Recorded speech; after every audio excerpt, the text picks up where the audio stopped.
ইয়া আইয়ুহাল্লাযীনা আমানু ইত্তাকুল্লাহা ওয়াবতাগু ইলাইহিল ওয়াসিলাতা ওয়াজাহিদু ফি সাবিলিহি লাআল্লাকুম তুফলিহুন।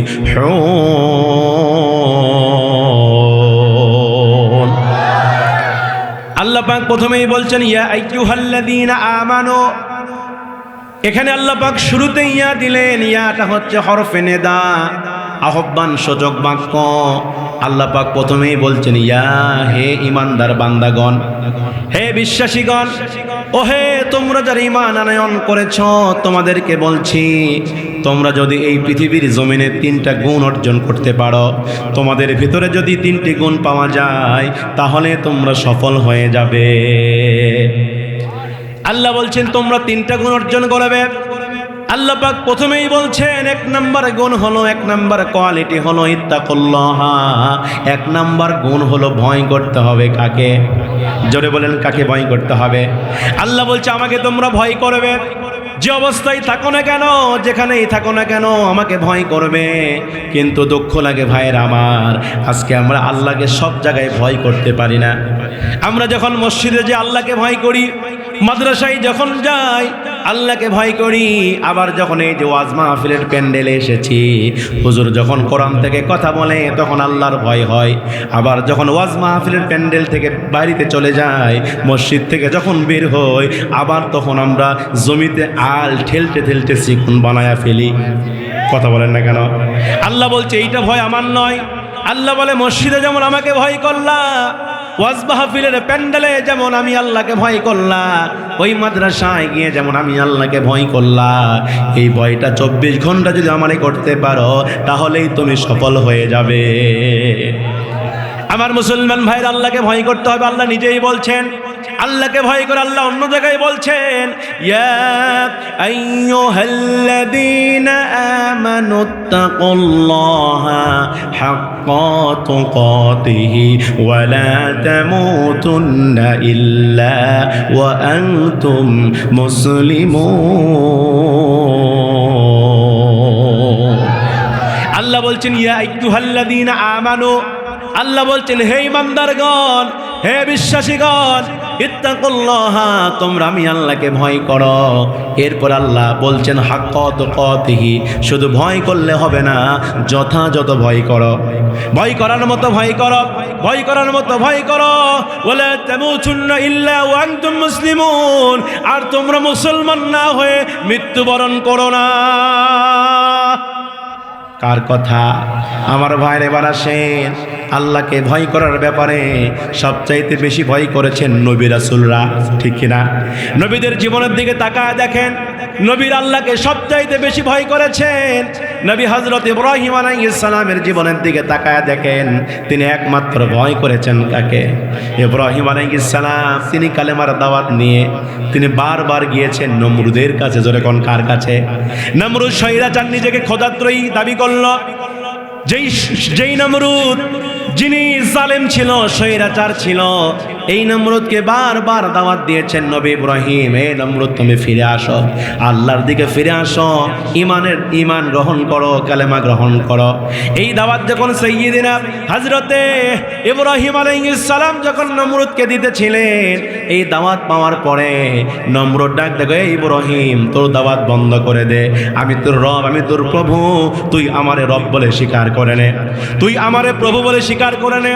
এই কথা যখন নমরুদ বলল, সাইয়্যিদিনা হযরতে ইব্রাহিম আলাইহিস সালাম ডাক দিয়ে বলছেন, না না রে, কখনো হতে পারে না, তুমি আমার রব হতে পারো না, আমার রব হচ্ছেন একমাত্র আমার আল্লাহ।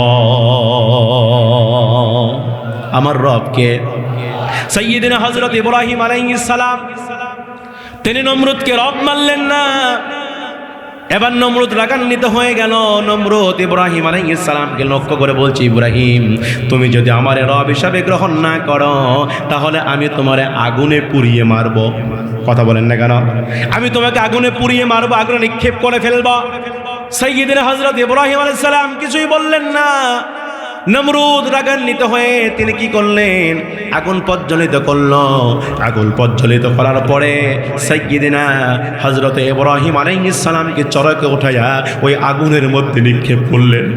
ইব্রাহিম আলাইহিস সালামকে যখন ওই আগুনের মধ্যে নিক্ষিপ্ত করা হলো, সাইয়্যিদিনা হযরত ইব্রাহিম আলাইহিস সালাম যখন আগুনের মধ্যে পড়ে গেলেন, ওই সময় দুইজন ফেরেশতা গিয়ে বলছে, আল্লাহর খলিল ইব্রাহিম, হে আল্লাহর বন্ধু ইব্রাহিম, আপনি যদি চান আমরা ফেরেশতা আপনাকে সাহায্য করব, আপনার সাহায্যকারী হয়ে যাব।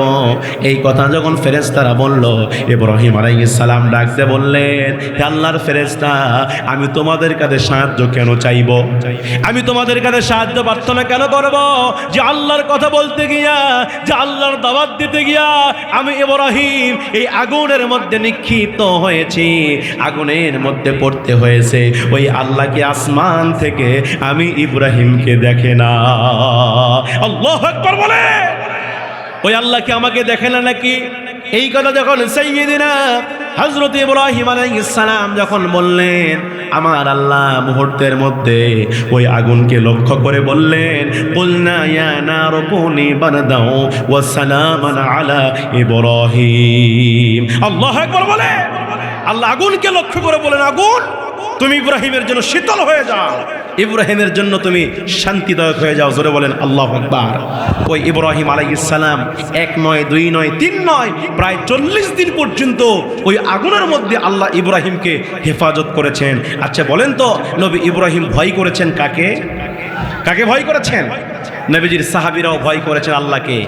একজন সাহাবীর কথা আমার মনে পড়ে গেল, যেই সাহাবীর বাড়ি ছিল মক্কায়, কার সবচাইতে ধনী ঘরের সন্তান, স্টাইলিশ মার্কা যুবক, মাথার চুল স্টাইল করে চুল কাটতেন, আবার তিনি এমন সুন্দর সুন্দর পোশাক পরতেন, এত দামি দামি পোশাক পরতেন, যেই পোশাক সকালে একবার যেই পোশাক পরিধান করতেন, বিকেলে ওই পোশাক আর পরতেন না। আল্লাহু আকবার বলেন। তিনি যে জুতা পরিধান করতেন, ইয়েমেনি জুতা, অত্যন্ত দামি জুতা তিনি পরিধান করতেন। আবার তিনি যখন তিনি যখন আতর ব্যবহার করতেন, যে পারফিউম ব্যবহার করতেন, তিনি যদি যে রাস্তা দিয়ে হেঁটে যেতেন, মানুষ মনে মনে বুঝে নিত এই রাস্তা দিয়ে হযরতে মুসআব গিয়েছে। আল্লাহু আকবার বলেন। মুসআব ইবনে উমাইর, তার জীবনে আপনি পরে দেখবেন, এত ধনী মানুষ ছিলেন, ধনীর দুলাল ছিল, সবচেয়ে স্টাইলিশ মার্কা যুবক ছিলেন, সুন্দর চুল কাটতেন, সুন্দর চেহারা, এরপরে পরনে সুন্দর পোশাক, এত বিলাসিতার জীবন ছিল।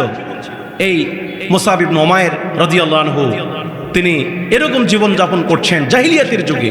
হঠাৎ করে তিনি শুনতে পেলেন এই মক্কার ভিতরে একজন মানুষ নবুয়ত দাবি করছে, নবী দাবি করছে, আর সে একটি নতুন ধর্ম প্রচার করছে, নতুন একটি ধর্মের প্রচারক হয়েছে। তার নাম হলো মুহাম্মদ। তার নাম কি? তিনি যখন মুহাম্মাদের এই কথা খুব পেলেন, তার সন্ধান পেলেন, তিনি কৌতূহল বশত তিনি কি করলেন, তিনি সিদ্ধান্ত নিলেন যে মুহাম্মদ কোথায় আছে, আমি তাকে একটু দেখব, তার চেহারাটা কেমন। আল্লাহু আকবার বলেন। এবার হযরতে মুসআব ইবনে উমাইর রাদিয়াল্লাহু আনহু তিনি নবী মুহাম্মাদের খবর পেলেন। তিনি দারুল আরকামে তিনি কোরআনের দাস দিচ্ছেন। কি দিচ্ছেন? কোরআনের দাস দিচ্ছেন, কোরআন থেকে শেখাচ্ছেন। ওই সময় গোপনে গোপনে ইসলাম প্রচার হতো। এবার দারুল আরকামের বাড়িতে তিনি চলে গেলেন মুসআব ইবনে উমাইর। যাওয়ার পরে তিনি সেই মজমায় ঢুকে পড়লেন। আল্লাহু আকবার বলেন। তিনি ওই মজমায় ঢুকে পড়লেন। ঢুকে পড়বার পরে হযরতে মুসআব ইবনে উমাইর রাদিয়াল্লাহু আনহু তিনি নবীজির চেহারার দিকে তাকাচ্ছেন। চেহারা দেখে চোখের পলক আর ফালাতে পারে না। আল্লাহু আকবার বলেন। এত সুন্দর চেহারা ছিল তার। রাসূলের চেহারা কেমন ছিল? হাদিসে আম্মা জান আয়েশা বর্ণনা করেছেন, দুধে আলতা মিশালে যেরকম রং হয়, আমার নবীজির গায়ের রং ছিল তদ্রূপ। জোরে কোন আল্লাহু আকবার। আমার নবী যখন হাসি দিতেন মনে হতো মুক্তার দানা হাসতেছে। আল্লাহু আকবার। এত সুন্দর চেহারা আমার নবীজির ছিল। নবীজির চেহারা ছিল একদম সুদর্শন পুরুষ ছিলেন। আম্মা জান আয়েশা বলেছেন, আমার নবীজির মতো সুন্দর মানুষ আমি আর পৃথিবীতে দেখি নাই। আল্লাহু আকবার বলবেন না? আপনারা নবী ইউসুফ আলাইহিস সালামের নাম শুনেছেন? ইউসুফ আলাইহিস সালামের নাম শুনেছেন? এই নবী ইউসুফ আলাইহিস সালামের ওই জামানায় মিশরে ইউসুফ আলাইহিস সালাম ছিল একজন সুন্দর সুদর্শন পুরুষ। ওই সময় তৎকালীন সময়ে বিশ্ব সুন্দরীর নাম ছিল জুলাইখা। নাম কি? জুলাইখা। তিনি বিশ্ব সুন্দরী ছিলেন। এই জুলাইখা কিন্তু ইউসুফকে দেখে তার প্রেমে পাগল হয়ে গেছেন। এই কথা যখন এলাকার মধ্যে প্রচার হলো, জুলাইখার দাসীরা তারা জানতে পারলেন যে জুলাইখা ইউসুফের প্রেমে পাগল। জুলাইখাকে ডেকে বলে, এ জুলাইখা, তুমি তো এই জামানার শ্রেষ্ঠ সুন্দরী, এত সুন্দরী মেয়ে হয়ে তুমি সামান্য ইউসুফের প্রেমে পাগল হইছো, কি আছে ইউসুফের ভিতরে? জুলাইখা বললেন, দাসীরা তোমরা তো ইউসুফকে দেখো নাই, একদিন আমার বাড়িতে আসো, ইউসুফকে দেখাবো। আল্লাহু আকবার বলেন। হযরতে জুলাইখা তিনি কি করলেন? দাসীদেরকে বললেন, দাসীরা অমুক দিন আমার বাড়িতে আসবে, ইউসুফকে তোমাদেরকে দেখাবো। এবার হযরতে জুলাইখা তার দাসীদেরকে 5 জন দাসীকে দাওয়াত করলেন। 5 জন দাসী ওই জুলাইখার বাড়িতে আসলেন। এবার জুলাইখার বাড়িতে যখন চলে আসলেন, এমন সময় হযরতে ইউসুফ আলাইহিস সালামকে সুন্দর পোশাক পরিচ্ছদ পরাইয়া ওই জুলাইখার দাসীদের সামনে হাজির করা হলো। আর এবার দাসীদের হাতের ভিতরে একটা করে লেবু দেওয়া হলো, আর একটা চাকু দেওয়া হলো। জুলাইখা বললেন, দাসীরা তোমরা ইউসুফকে দেখবা আর লেবুগুলা কাটবা। আল্লাহু আকবার বলেন। ইউসুফের চেহারা দেখবা, লেবুগুলা কাটবা। এই কথা যখন জুলাইখা বললেন, দাসীরা বললেন, ঠিক আছে, কোনো সমস্যা নেই। এবার হযরতে ইউসুফ আলাইহিস সালামকে জুলাইখার দাসীদের সামনে পেশ করা হলো। জুলাইখার দাসীদের সামনে যখন ইউসুফ চলে আসলেন, ইউসুফ আলাইহিস সালামের মধ্যে যে সৌন্দর্য আল্লাহ দিয়েছেন, এই জুলাইখার দাসীর ইউসুফকে দেখে চোখের পলক আর ফালাইতে পারে না। এত সুন্দর চেহারা ইউসুফের মধ্যে আল্লাহ ঢুকে দিয়েছেন। ইউসুফ আলাইহিস সালামকে দেখতে গিয়া ওই জুলাইখার দাসীরা তারা লেবু কাটা বাদ দিয়া তারা তাদের হাতের আঙ্গুলগুলো কেটে ফেলেছে। টপ টপ করে রক্ত পড়তেছে, তবু তারা টের পায় না। আম্মা জান আয়েশা সিদ্দিকা হাদিস বর্ণনা করছেন, ও দুনিয়ার মানুষেরা, যেই ইউসুফকে দেখার পরই যেই জুলাইখার দাসীরা তারা লেবু কাটা বাদ দিয়া হাতের আঙ্গুল কেটে ফেলেছে, টের পায় নাই, তারা যদি একটা বারের জন্য আমার নবীকে দেখতো, তারা শুধু হাতের আঙ্গুল কেন, হাত কাটতে কাটতে কাটতে কাটতে কলিজা পর্যন্ত কেটে ফেলতো, তারপরও তারা টের পাইতো না। এত সৌন্দর্য আমার নবীকে দান করেছেন। আল্লাহু আকবার বলেন না। সেই নবীর আমরা উম্মত হতে পেরেছি, কথা বলেন ঠিক কিনা? কিন্তু সেই নবীর উম্মত হলে কি হবে? আমরা কিন্তু নামাজ পড়ি না। কথা কন না কে? মুয়াজ্জিন সাহেব যখন মসজিদ থেকে ডাকে, হাইয়া আলাস সালাহ, বান্দারে নামাজের জন্য আসো, হাইয়া আলাল ফালাহ, বান্দারে কল্যাণের জন্য আসো, আস-সালাতু খায়রুম মিনান নাওম, ঘুম থেকে নামাজ উত্তম। এই যে মুয়াজ্জিন সাহেব মসজিদের মিনার থেকে 5 বার নামাজের জন্য ডাকে, আমরা এমন হতভাগা মুসলমান, আযান শুনি কিন্তু মসজিদে যাই না, ঠিক কিনা বলে? আর আমার দেশে এমনও বেনামাজি আছে, এক ওয়াক্ত নামাজ পড়ে না, আবার বুকের বোতাম খুলে দিয়ে ঘোরে। আবার মাঝে মাঝে আমাদেরকে দেখলেই বলে, হুজুর আমি নামাজ না পড়লে কি হবে, আমার ঈমান ঠিক আছে। কতক্ষণ না কেন? হয়তো গাবতলী এলাকায় না, ঢাকাত আছে ভাই, আছে আছে আছে। এই হুজুর আমি নামাজ না পড়লে কি হবে, আমার ঈমান ঠিক আছে। আরে মিয়া, যার নামাজ নাই তোর ঈমানই নাই, ঠিক কেনা ধরে বলে। নবীজি স্পষ্ট হাদিস, বাইনাল আবদি ওয়া বাইনাল কুফরি তারকুস সালাহ, কে বান্দা আর কে কাফের, এর মধ্যে পার্থক্য কি? নামাজ। যে নামাজ পড়ে সে আল্লাহর গোলাম, যে নামাজ পড়ে না সে কাফের হয়ে যায়। কতক্ষণ ঠিক কিনা? নবীজি সুস্পষ্ট হাদিস। নবীজি মৃত্যুর সময়, এই হাদিসগুলো সকলেই জানেন, নবীজি মৃত্যুর সময় একটা বারের জন্য স্ত্রীর কথা বলেছেন? বলেন নাই। নবীজি আমার নাতির কথা বলে নাই, সন্তানের কথা বলে নাই। নবীজির শেষ বাক্য ছিল, আস-সালাত আস-সালাত ওয়া মা মালাকাত আইমানুকুম, নামাজ নামাজ নামাজ, আমার উম্মতেরা নামাজ ছেড়ে দিও না। নবীজি আমার নামাজের কথা বারবার বলতেন। নবীজি মাঝে মাঝেই বলতেন, এই নামাজ আমার চক্ষুকে শীতল করে দেয়। নবীজি মৃত্যুর কয়েকদিন আগে একবার হুশ একবার বেহুশ। নবী আমার অসুস্থ, গায়ে প্রচন্ড জ্বর।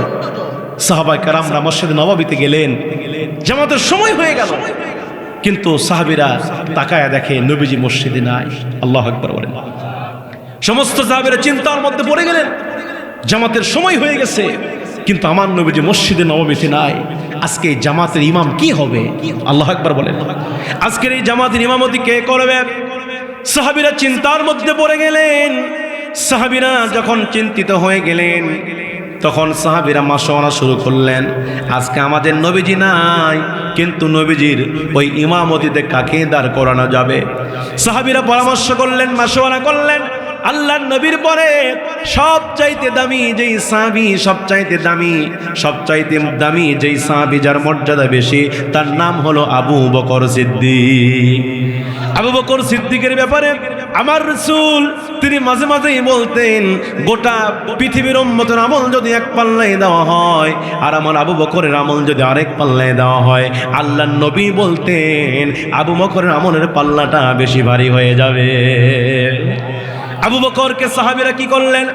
নবীজির ইমামতির যেই নামাজে দাঁড়িয়ে দিলেন, আবু বকর সিদ্দিক রাদিয়াল্লাহু তাআলা আনহুর ইমামতিতে জামাত শুরু হয়ে গেল। আল্লাহু আকবার বলে সাহাবীরা জামাত শুরু করে দিলেন। সমস্ত সাহাবীরা কাতারবন্দি ভাবে জামাতে দাঁড়িয়ে গেলেন।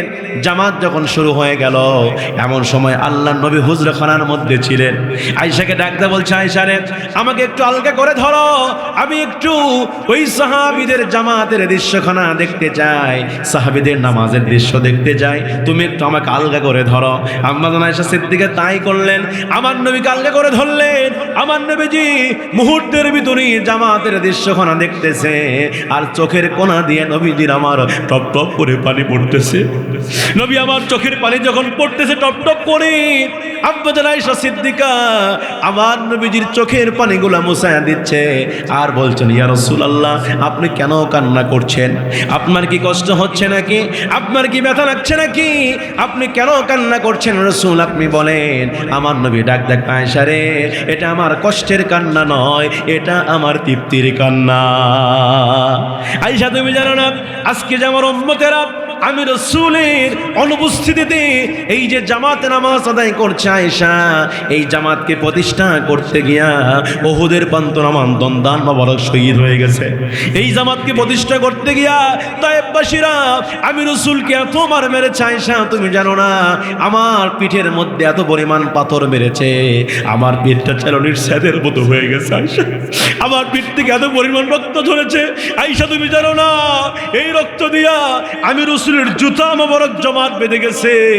আয়েশা তুমি জানো না, এই জামাতকে প্রতিষ্ঠা করতে গিয়া আমি রাসূল কত সংগ্রাম করেছি, মুজাহাদা করেছি। আজকে আমার উম্মতেরা এই যে জামাতের নামাজ আদায় করছে, এই যে জামাত চালু করে দিয়েছে, আয়েশা আমি আশা রাখি কিয়ামত পর্যন্ত এইভাবেই যেন আমার উম্মতেরা জামাতে নামাজ আদায় করে। সেই উম্মত হয়ে নামাজ পড়ি আমরা। কথা বলেন না কেন? একক তো নামাজ আমরা পড়ি না। জুমার দিন আসলে স্ত্রীকে বলি, বউরে তাড়াতাড়ি গোসল করা লাগবে, আজকে নামাজের দিন। কিসের দিন? মানে শুক্রবার দিন হলো নামাজের দিন, আর শনিবার কিসের দিন ভাই? কথা বল না কেন? তার মানে ও শুধু শুক্রবারে নামাজ পড়ে। আবার আমার দেশে কিছু লোক আছে, ও শুক্রবারেও পড়ে না, বছরে খালি রমজান মাসে পড়ে। কোন মাসে পড়ে? রমজান মাস যখন দেখবেন রমজানের চাঁদ উঠে গেছে, আর মাথার মধ্যে টুপি ঢুকছে।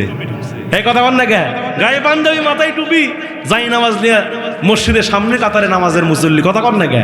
যখন দেখেন শাওয়াল মাসের চাঁদ উঠে যায়, আর টুপিও নাই, পাঞ্জাবিও নাই, যাই নামাজে নাই, উই নেই। কথা কর না কে? এইরকম আছে না নাই? মানে যারা 12 মাসই নামাজ পড়ে, রমজান মাসে ওকে টাইমই নাই, ওর ছাড়াই সামনে কাতার জায়গায় পাওয়া যায় না। কথা কর না কে? এরকম নামাজে আছে না? দেখবেন রমজান মাসে নামাজ ধরে।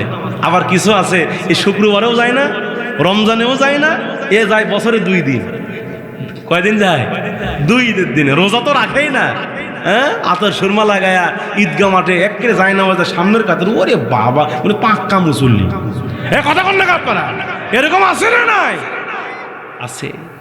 পায়ে হাত দিয়ে বলছি, ভাই নামাজ ছাড়বেন না। সাহাবীরা আল্লাহকে ভয় করেছেন। যার মধ্যে আল্লাহর ভয় আছে সে নামাজি হবে না বেনামাজি হবে? কথা বলেন না কেন? নামাজি ব্যক্তি অবশ্যই আল্লাহকে ভয় করে, ঠিক কি না? ভাইরা আমার, আসেন যে কথা বলছিলাম, মুসাব ইবনে উমাইরের কথা বলছিলাম। তিনি নবীজির চেহারার দিকে তাকালেন, চেহারার দিকে তাকায়া চোখের পলক আর তিনি ফলাতে পারলেন। আল্লাহু আকবার বলেন। চোখের পলক ফলাতে পারলেন না। মুসাব ইবনে উমাইর রাদিয়াল্লাহু তিনি রাসূলের নিকট ওহী নাজিল হলো, মুহূর্তের ভিতরে রাসূল তার ওহীর কথাগুলো যখন বলতেছিলেন, তার রাসূলের কথাগুলো শুনে মুসাব ইবনে উমাইর মুগ্ধ হয়ে গেলেন। আল্লাহু আকবার বলেন। তার হৃদয় ছুঁয়ে গেল। এই কথাগুলো শুনতে শুনতে মুসাব ইবনে উমাইর এই কোরআনের আকর্ষণে তিনি নবীজির সামনে গিয়ে হাঁটু গেড়ে বসে বললেন। আল্লাহু আকবার বলেন। নবীজির সামনে বসে বললেন। আল্লাহ রাসূল তার ডান হাত, এই হাত মোবারক মুসাব ইবনে উমাইরের এই বুকের মধ্যে রেখে দিলেন। রাখার সঙ্গে সঙ্গে মুসআব ইবনে উমাইরের এই কলিজার মধ্যে প্রশান্তি শুরু হলো। আল্লাহু আকবার বলেন। মনটা নরম হয়ে গেল।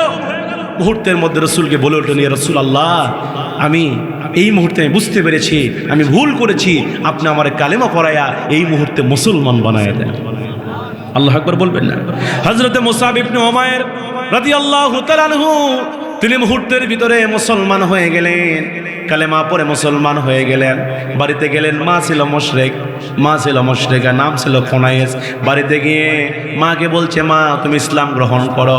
মা ডাক দিয়ে বলে, এ মুসআব, তোর কি মাথা খারাপ হয়েছে নাকি? তুই কেমনে কালেমা পড়লি আমাকে ছেড়ে? কিভাবে তুই কালেমা গ্রহণ করলি? তো এই মুহূর্তে বেঈমান হয়ে যা। মুসআব ডাক দিয়ে বলছে, মা আমি যেই কালেমা একবার পড়েছি মা গো, আমার জীবন চলে যাবে কিন্তু আমি ঈমান ছাড়বো না। আমার জীবনটা চলে যাবে কিন্তু আমি ঈমান ছাড়বো না।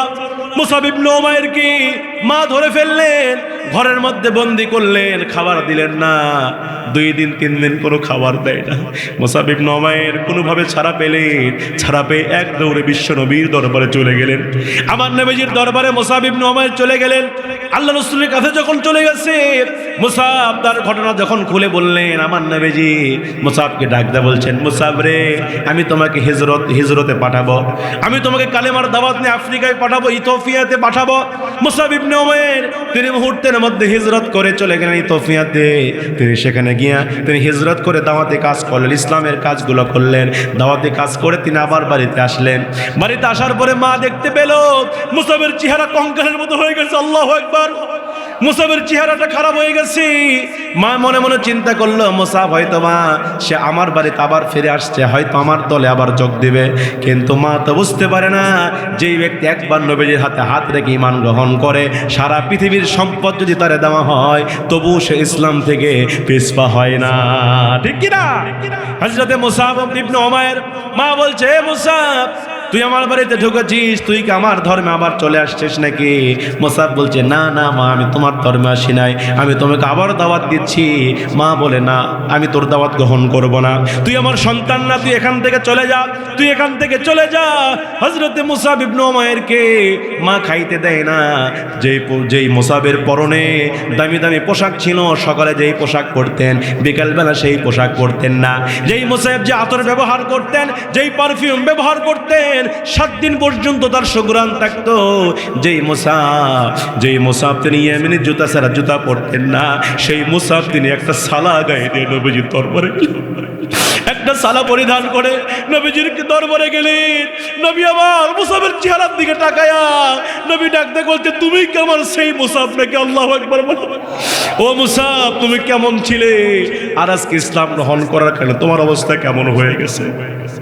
মুসআবের অবস্থা কেমন হয়ে গেছে? সাহাবীরা বলছে, মুসআব তুমি কি সেই মুসআব নাকি যেই মুসআব সকালে এক পোশাক পরতো বিকেলে আরেক পোশাক পরতো? যেই মুসআব সকালে যেই জামা গায়ে দিত বিকেলে সেই জামা গায়ে দিত না? যেই মুসআব স্বর্ণ অলংকার ব্যবহার করতো, টাকার অভাব নাই, ধনির দুলাল? যেই মুসআব দামি দামি পারফিউম ব্যবহার করতো, তুমি কি সেই মুসআব নাকি? হযরতে মুসআব রাদিয়াল্লাহু আনহু কিছুদিন পরেই, ভাইরা আমার সংক্ষিপ্ত করে বলছি যেহেতু আমার সময় কম, কিছুদিন পরে আল্লাহ নবী বদর যুদ্ধের ডাক দিলেন। হযরতে মুসআব রাদিয়াল্লাহু আনহু তিনি বিশ্বনবীর হাতে হাত রেখে যেহেতু মুসলমান হয়েছেন, তিনি বদর যুদ্ধে অংশগ্রহণ করলেন। বদর যুদ্ধ শুরু হয়ে গেল। হযরতে মুসআব রাদিয়াল্লাহু আনহু তিনি বদর যুদ্ধে তিনি সেনাপতি হয়ে তিনি যুদ্ধ করা শুরু করলেন। যুদ্ধ করতে করতে কাফেরদেরকে জাহান্নামে পাঠায় দিলেন, কাফেরদেরকে মারতে মারতে জাহান্নামে পাঠায় দিলেন। যুদ্ধ যখন শেষ হয়ে যাবে, যুদ্ধ শেষ হওয়ার আগ মুহূর্তে হযরতে মুসআবকে একজন নরাধম এসে পিছন থেকে তলোয়ার দিয়ে আঘাত করলেন। মুসআবের ডান হাতের মধ্যে তলোয়ার লেগে গেল। হযরতে মুসআবের এই ডান হাত দেহ থেকে আলাদা হয়ে গেল। মুসআব তিনি কালেমার পতাকাকে বাম হাতের মধ্যে উড্ডয়ন করলেন। হযরত মুসআবকে আবার বাম হাতের মধ্যে তলোয়ার দিয়ে কোপ মারা হলো, বাম হাতটা দেহ থেকে আলাদা হয়ে গেল। তিনি আবার এই যে জিহ্বা দিয়ে দাঁত দিয়ে কালেমার পতাকা উড্ডয়ন করলেন। এমন সময় হযরত মুসআবকে বেঈমানরা মারতে মারতে দুনিয়া থেকে বিদায় করে দিলেন। মুসআব শহীদ হয়ে গেলেন, শাহাদত বরণ করলেন। যুদ্ধ যখন শেষ হয়ে গেল, আল্লাহর নবী মুসআবের ওই চেহারার দিকে তাকায়া তার শাহাদত শাহাদাতের জল তাল্লাশের দিকে তাকায়া আল্লাহ রাসূল হযরতে মুসাবির দিকে তাকায়া চোখের পানি বের করে নবী আমার হাওমাও করে কান্না করে, এ মুসাইব তুই কি ছিলি আর আজকে কি হয়ে মারা গেলে মুসাবরে? আমি সাক্ষ্য দিতেছি, ও মুসাব আমি সাক্ষ্য দিতেছি, এই শহীদদের ভিতরে আল্লাহ পাক তোমাকে গণ্য করেছে, ওই জান্নাতুল ফেরদাউস তোমার জন্য আল্লাহ বরাদ্দ করে দিয়েছে। মরতেই হবে যখন শহীদি মরণ দিও আমাকে, পড়েন, মরতেই হবে যখন শহীদি মরণ দিও আমাকে, রোগে শোকে মরণ দিও না আমায়, বিপদে মুসিবতে নিও না আমায়, এমন মরণ দিও চোখ বুঝলে যেন দেখি তোমায়, মরতেই হবে যখন শহীদি মরণ দিও আমাকে। লিল্লাহে তাকবীর, লিল্লাহে তাকবীর। তাহলে সাহাবীরা ভয় করেছেন কাকে? আল্লাহ বলে ইত্তাকুল্লাহ, ও দুনিয়ার ইমানদার বান্দারা তোমরা কেবলমাত্র না শুধুমাত্র আমি আল্লাহকে ভয় করো। এই জন্য গাবতলের মুসলমান আমি আপনাদের কাছে উদাত্ত আহ্বান জানাবো, আমাদের জান কে দিয়েছেন, আমাদের মাল কে দিয়েছেন? আল্লাহ পাক কোরআনে বলেছেন ইন্নাল্লাহা আশতারা মিনাল মুমিনিনা আনফুসাহুম ওয়া আমওয়ালাহুম বিআন্না লাহুমুল জান্নাহ। আল্লাহু আকবার বলেন। আল্লাহ পাক বলছেন ইন্নাল্লাহা আশতারা মিনাল মুমিনিনা আনফুসাহুম ওয়া আমওয়ালাহুম বিআন্না লাহুমুল জান্নাহ। আল্লাহ বলছেন ও ইমানদার বান্দাগণ আমি তোমাদের কাছ থেকে জান মালকে ক্রয় করেছি, এই জান মালকে কিনে নিয়েছি। আমরা বললাম আল্লাহ কিসের বিনিময়ে জান মালকে আপনি ক্রয় করলেন? আল্লাহ বলে বিআন্না লাহুমুল জান্নাহ, আমার জান্নাতের বিনিময়ে।